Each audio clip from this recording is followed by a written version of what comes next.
What's up, y'all? Welcome back to the Hack Shack. I just wanted to make a quick video about this thing. It's so many videos about it, but it's doing right now. I got the fuel pumps mounted and wired, and you can kind of see it through there. I got two big relays.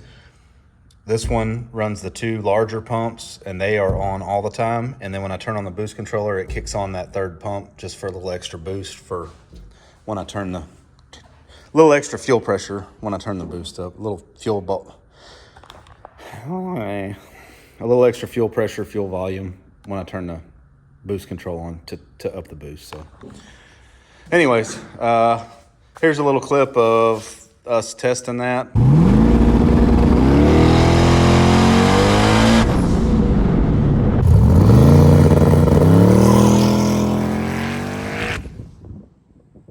Okay, here's the data log of that. I wanted to show you. The red is RPM. I've turned everything else off. Red is RPM, green is fuel pressure. So if you look, let's see. We'll go back down here to where I'm on the two-step. Right here, I come up on the two-step. That's 3,500 RPM. And then I'm just gonna scroll to the right. So at 3,500 RPM, it hasn't started making boost yet, but it's at 49 PSI. And when it starts making a little boost, fuel pressure starts coming up, as it should. So right there, it's making about 3 pounds of boost. It added 3 pounds of fuel pressure. All right, now RPM's coming way up. All right, now we're making roughly, so the fuel pressure was supposed to start out at 45. That's where it is at idle. So it's at 45, and then let's see, right here we're making about 7 pounds of boost, I think.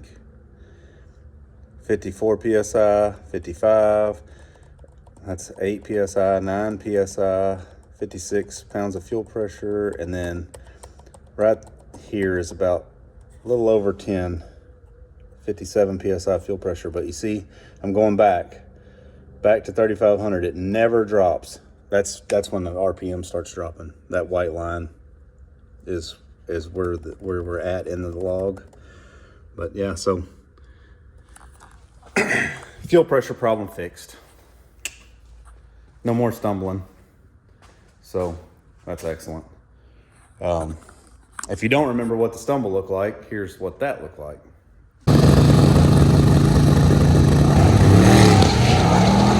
That was a clip from Sick Week when it was stumbling all week because the fuel pump finally just didn't want to cooperate. All right, quick video update for the week. The D100 went to the dyno, got tuned. Here's a clip of here's a couple of dyno pull clips. Boop.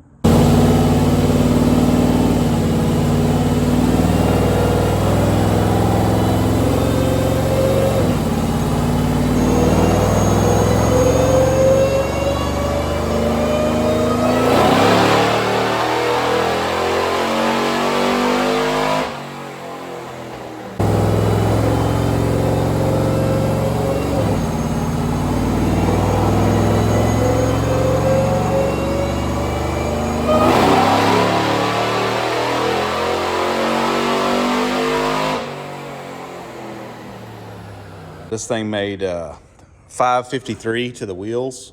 Very, very conservative tune. Safe, gonna be reliable.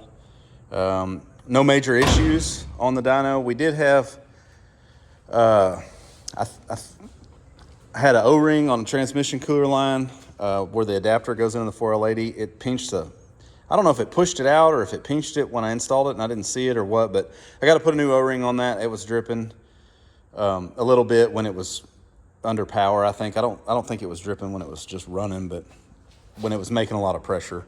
And then we filled it up with fuel totally, and when it was sitting there idling, it started puking a little bit of fuel out of the vent tube, which is a rollover vent, and it's got like a straw on it. So I've got this vent too. It ties to right here. So I think what I'm gonna do is tie this into the filler neck over here.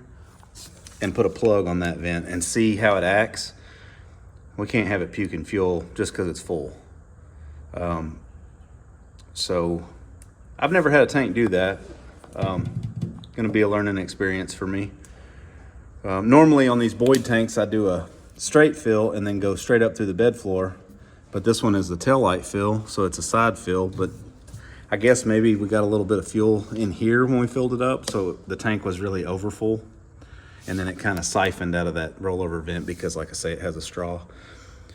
So I'm gonna do that, and as long as it takes fuel, that's fine. If it doesn't take fuel, then I'm gonna have to, I was thinking maybe use a pipe nipple and raise that rollover vent up, but we'll see. I'm gonna do that this week and get it over to the gas station and top it off again and see how it acts.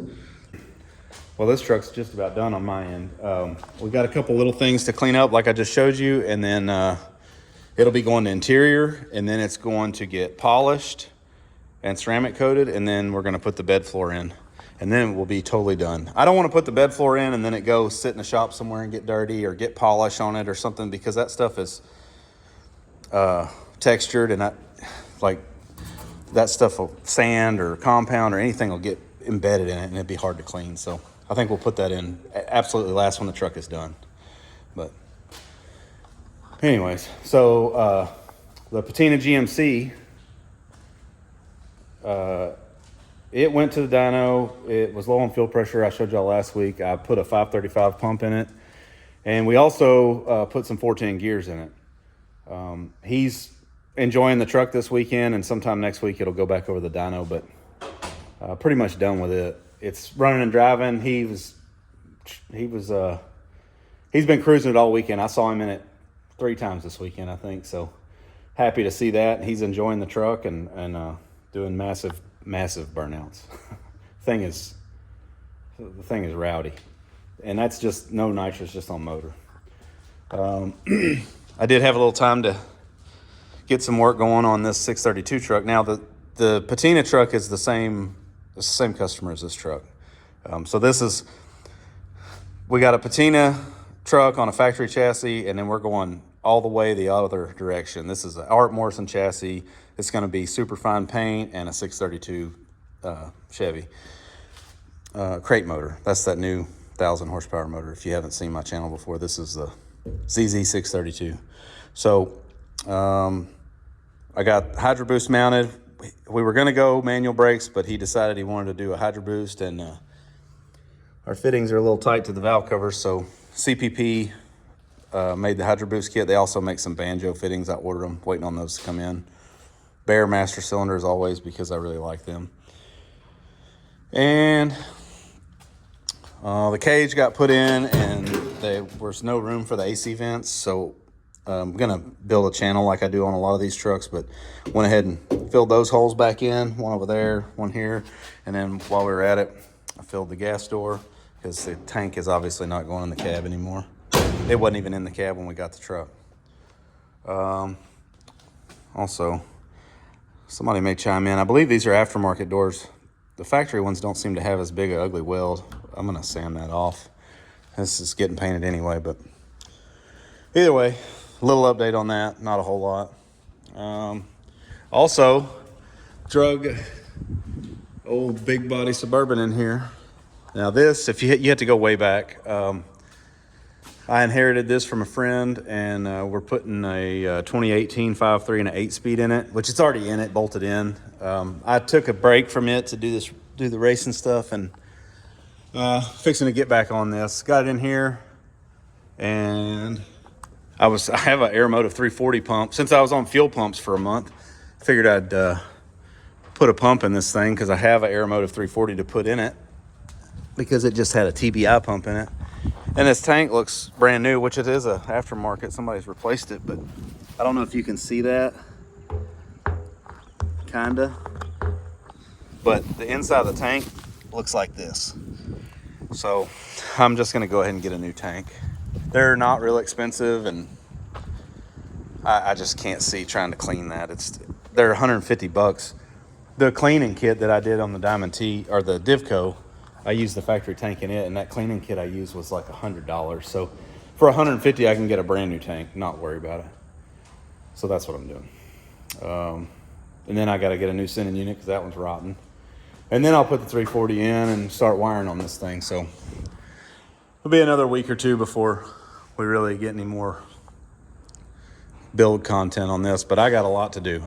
Anyways, that's pretty much what went on around here this week. And one more quick thing. I want to show you what Juanita's been working on because it's super, super cool. So I'll be right back. All right, so these are gauge consoles out of a Manitowoc, I believe a 4100 big crane. One of our customers has a crane company, and he knows that Juanita can do almost anything. Pretty much anything when it comes to doing like labeling or acrylic, or I mean, really, she can do anything. She should be out here building trucks, and I could be just watching TV or something. But anyway, I'm gonna let her explain what she did. Okay, so he brought these panels to me, and he doesn't like, because these are paper, and eventually they just deteriorate.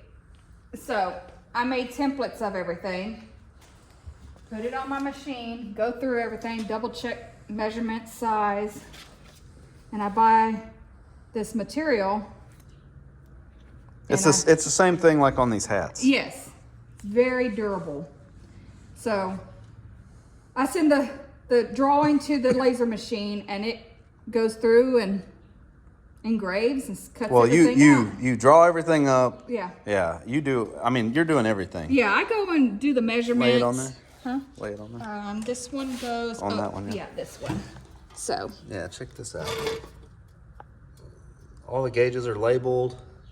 I mean, she's even got the screw holes, everything. Look. Bigger letters, easier to read. Yeah, so I have to go in, and he'll tell me which one, like this, is not cut out because they don't. Oh yeah, he didn't want that well, gauge, this right? one they didn't need, so I moved this one up as his request, so it's right there. Okay. And then because that piece is bigger, I have to go in and make it a 3-piece. It goes this way. So it's basically. Oh yeah, so that's like a lever. Yeah.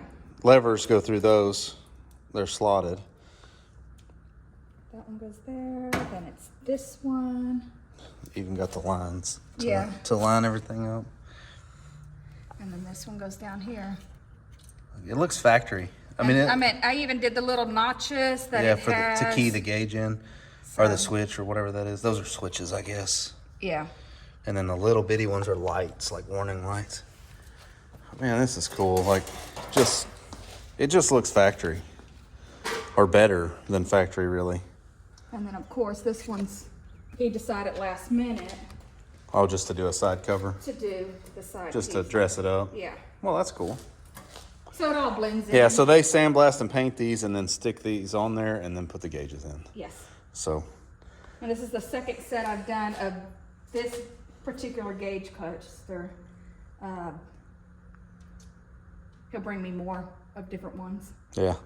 Yeah, so she can do this in a car, a truck, whatever. If you've got a template or a panel that you want done something like this, she can do it. And there's like 100 different options in colors and engraving colors and all that, just like the hats. She does the same thing with those. So it's super cool what she can do with this stuff. So if you need anything, hit her up for sure. It's a paid advertisement by Juanita at Harvey's Craft Shack. No, it's Harvey's Craft Shack on Facebook or Instagram. No, reach out to me either way. Harvey's Hack Shack on Facebook. Or her, and she can get you set up with anything like this. So I just wanted y'all to see what she can do. It's wild. It's not just automotive. Right. That's about it for this video. And if y'all haven't subscribed, go subscribe, because the videos, they get better, they get worse. They're pretty good sometimes. So I'm gonna make her do the outro right now, and she's gonna hate it. Take it away. Like, comment, subscribe. Be sure to hit that notification, and we'll see y'all later. Later.